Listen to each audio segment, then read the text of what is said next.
In Lovely Molly, newlywed Molly moves into her deceased father's house in the countryside, where painful memories soon begin to haunt her.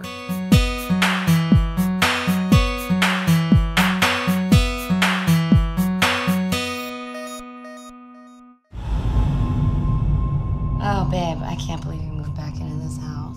We should have sold it when Dad died.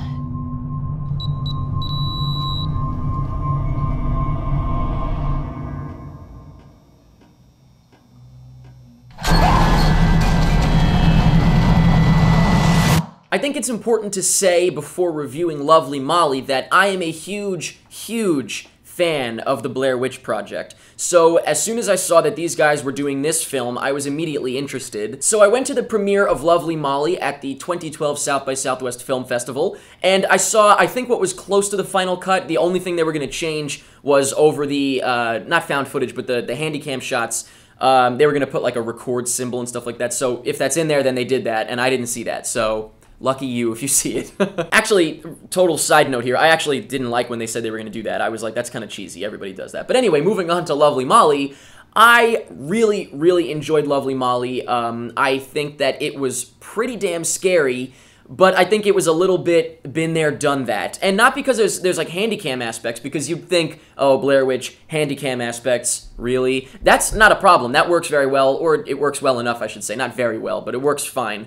What I thought was just kind of been there, done that was the story, the possession story. It's like, once you've seen one possession story, for the most part, I feel like you've seen them all. It's just, nobody really goes super different. There were some different aspects to it, and I'll get into that, but they were really kind of just almost, here's the same story, now tack on some extra bits, you know, put some glitter on it, and ta-da, here's Lovely Molly. Like, it didn't really necessarily shake it up enough. So, let's get a little deeper into this. The plot, I thought, was, like I said, kind of been there, done that. The things that they added that I thought were interesting were the horse aspect. There was like a kind of a horse thing going on, which I thought was weird. Like, you heard horses. It was very, very unnerving and creepy. I don't like horses specifically, but I don't dislike horses. But it made me like, ooh, horses. I don't like horses. It was definitely weird. And it did escalate quite a bit toward the end. It got pretty scary, like I said. I have to say, in my notes, I actually wrote, the tension had me shitting bricks.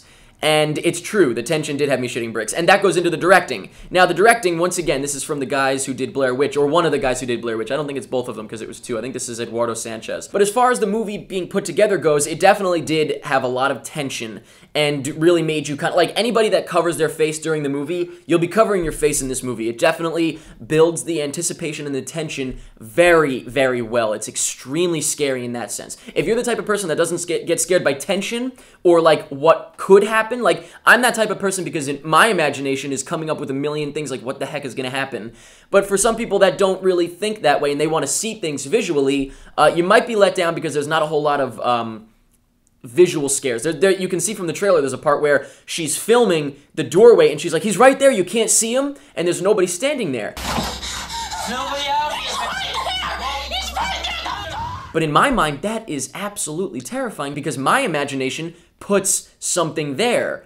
I can see something, and it's horrifying. Nobody could ever come up with something as scary as what's in my own head, you know what I mean? I'm one of those types of people. I think that a lot should be left to the imagination, and this movie does that very well, which, of course, if you've seen The Blair Witch, I won't give anything away, but similar.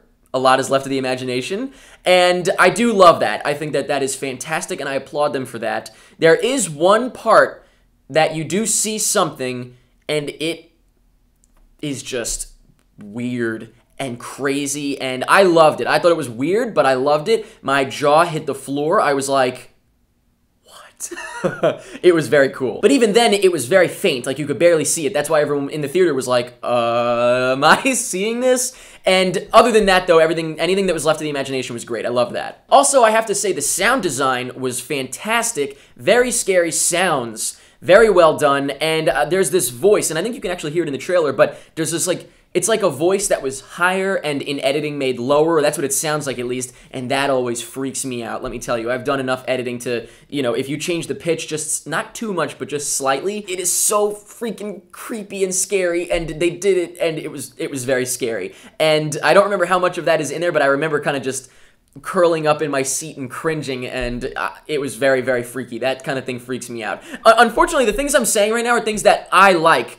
specifically, which of course this is a review, so that makes sense, but I can understand why somebody might be like, dude, it's just a deep voice, and not get it at all, and something that freaks me out. So keep that in mind. That freaks me out. If that doesn't freak you out, you won't be scared by that. If you're not freaked out by the idea of what could be there and using your imagination, then you won't be freaked out. So, you know, take my opinion of it being a great, or not, I wouldn't even say it's a great movie. It's a good movie, though. I liked it.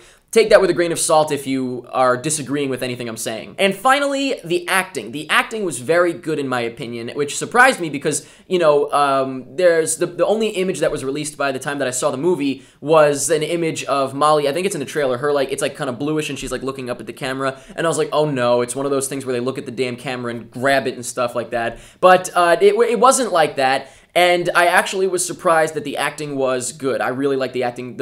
Molly was really great. She was really freaky. And at first I thought she wasn't going to be very good, but she was very, very good. And overall, like I said, I wouldn't say it's a great, great movie. Like, I wasn't busting out of my seat or anything like that, but it was very good, very creepy, and it definitely had me, like I said, in my notes. I literally wrote in my notes, the anticipation had me shitting bricks. Excuse the language, but I wrote it in the notes, so I have to say it. And so it definitely did have me really tense throughout the movie, and that is great. I thought that the handycam aspects were done well. They weren't too much, and they fit into the story well. And I thought that even though the story it escalated towards the end, like I said, it was a little bit kind of been there, done that once again. But overall, I enjoyed Lovely Molly. It freaked me out while watching it. I think I got to sleep that night, but it still freaked me out. Horses, creepy, and that's all I have to say about Lovely Molly. So let me know in the comments what you thought of Lovely Molly. Let me know if you're a fan of Blair Witch, just out of curiosity, and what you thought of this relative to that, knowing that it's from the same guy, Eduardo Sanchez. Let me know what you thought of the fact that a lot was left to the imagination, or let me know what you thought of that scene where it was not completely left to the imagination. You know what I'm talking about if you've seen it. Let me know, yeah, what you think of that aspect. I'm curious to hear. Let me know what you think of the sound design, like I said, that creepy voice. Let me know anything you want about Lovely Molly, and that's pretty much it. I'm not in control anymore.